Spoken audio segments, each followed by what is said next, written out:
Hello, my name is Jordan Wolfson. I am a painter and a teacher. I've been painting for over 40 years, exhibiting nationally and internationally, and teaching for over 25 years, reaching hundreds of students. Throughout these years, I've been putting together a way of teaching painting that goes beyond skill and technique and helps guide people to arrive at their own unique personal way of working. Recently, I've integrated these teachings into one efficient course, Painting as Creative Empowerment. I will be offering that course soon and wanted to let you know about it. Thank you for taking the time to watch this video. If you find yourself searching for your painting path, I believe this course can make a real difference for your journey and your creative achievements. During this first video, I'll be talking about major obstacles that keep painters from getting to their deeper work and what we can do about it, and how this course will work with these obstacles in a way that transforms the whole situation into an arena of creative exploration. What I found for myself and what I found for my students is the possibility of arriving at an actual ongoing living experience of creative empowerment in our work that is truly and deeply satisfying. Life is hard. I think most of us know that. And things are often occurring in our lives and in the world that we have limited control over, and that's very difficult. But one arena which is truly within the scope of our ability to make a difference is within our studio, our drawing and our painting. That we can dig into and bring to fullness. So many of us feel a deep urge to create meaningful, satisfying work, much more than just a hobby. But we find ourselves stuck, stymied, held back somehow from digging in deep.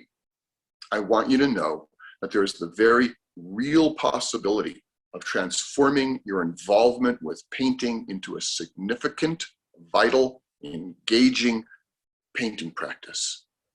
If that's of interest to you, please watch this video and the 2 more free videos that will follow.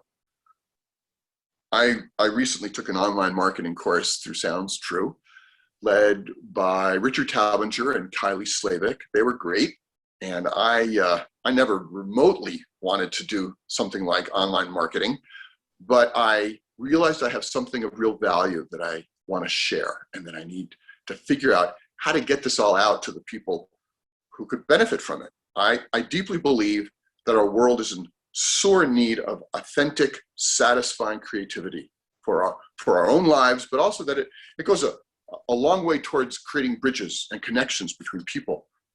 So I got to it and started putting together this course and these introductory videos to explain what the course is about. So these videos may feel a little familiar in their style and form, but the content I'm going to share with you is very real, very actual, very helpful. And if you're an emerging painter, no matter of what age, this material will prove very valuable, because we generally don't have much access anymore to teachers who have a real working knowledge of the deeper mechanics of painting as painting and how that corresponds to our inner felt lives.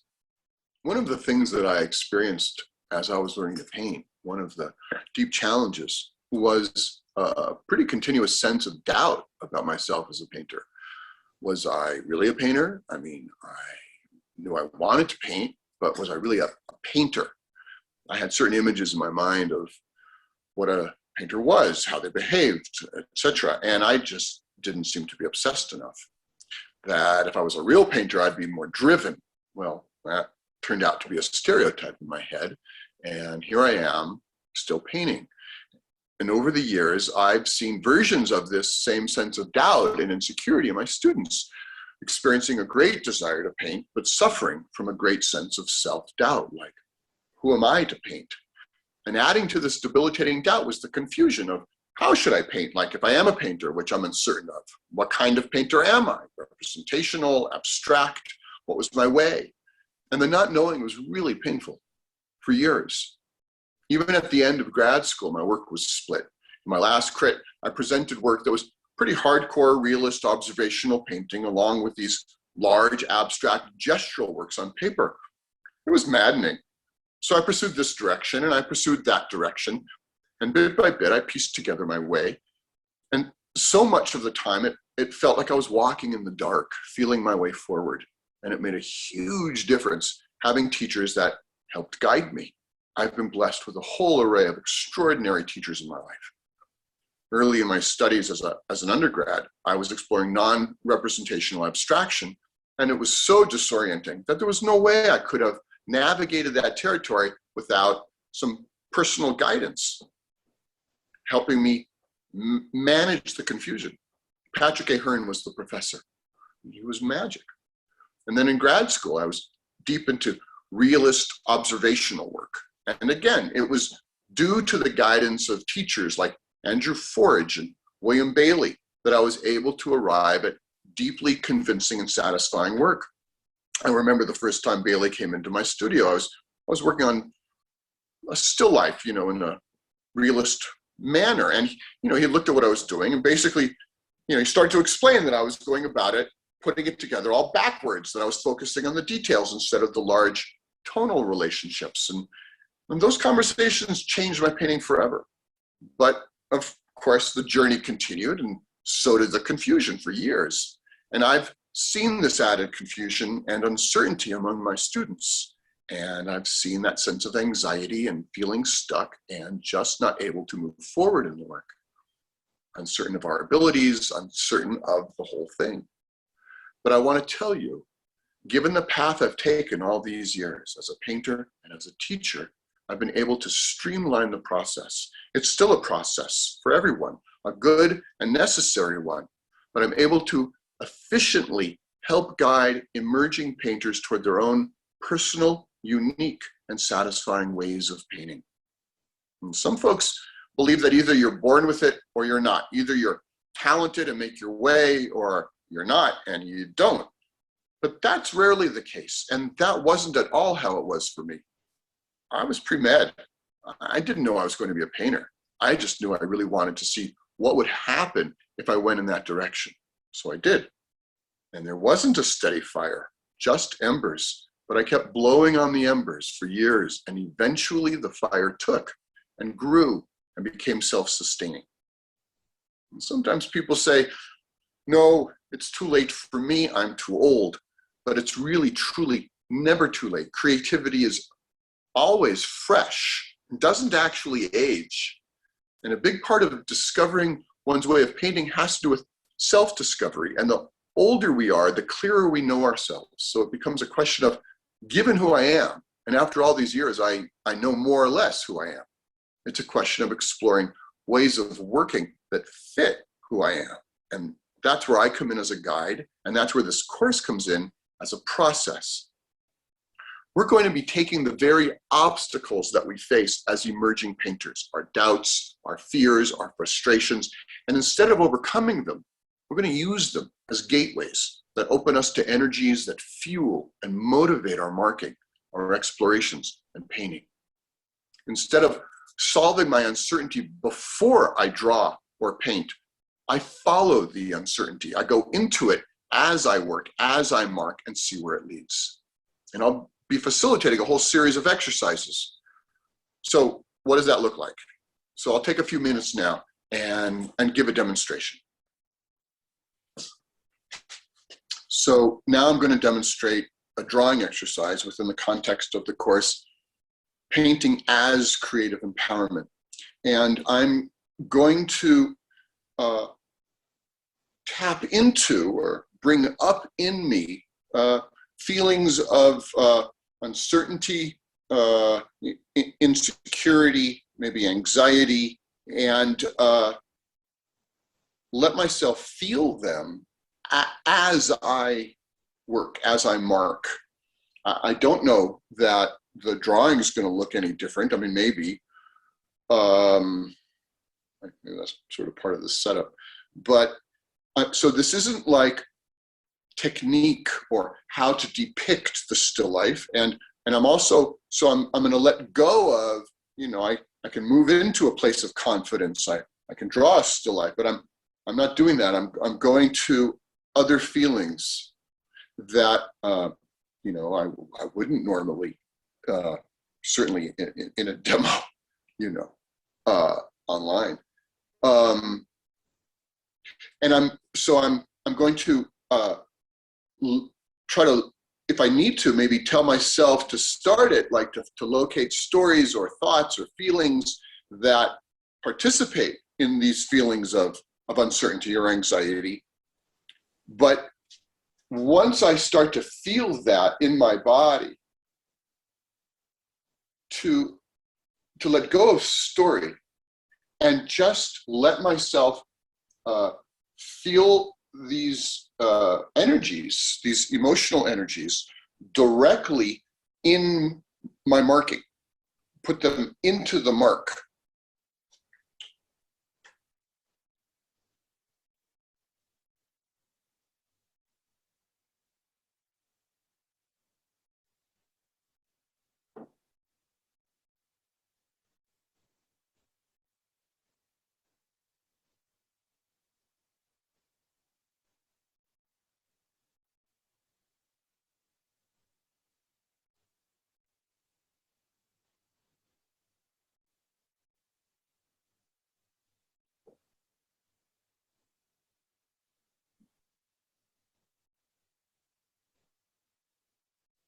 Let's bring the video camera a little closer.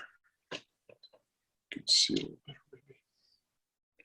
So I'm looking down at the vase, the stems moving into the vase, and letting myself feel the uncertainty as I'm marking, putting it into my mark. And as I work, it changes, but I can keep returning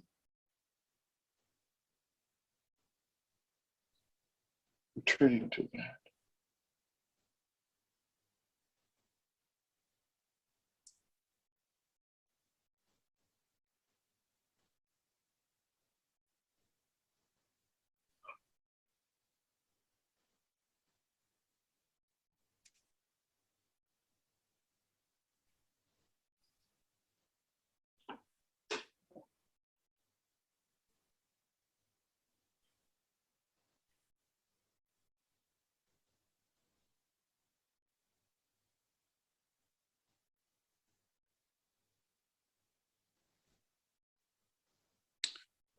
So I don't want to take up, it's not going to be a very long demonstration now. Just wanted to give a little taste of what this might look like, bringing up feelings, moving them into the marking, following how that changes in our work. And we'll be exploring, as I'm mentioning in the video, different feelings, the range, also working representationally and abstractly and painting and drawing. So, okay, let's move back to the introductory video and continue the introduction.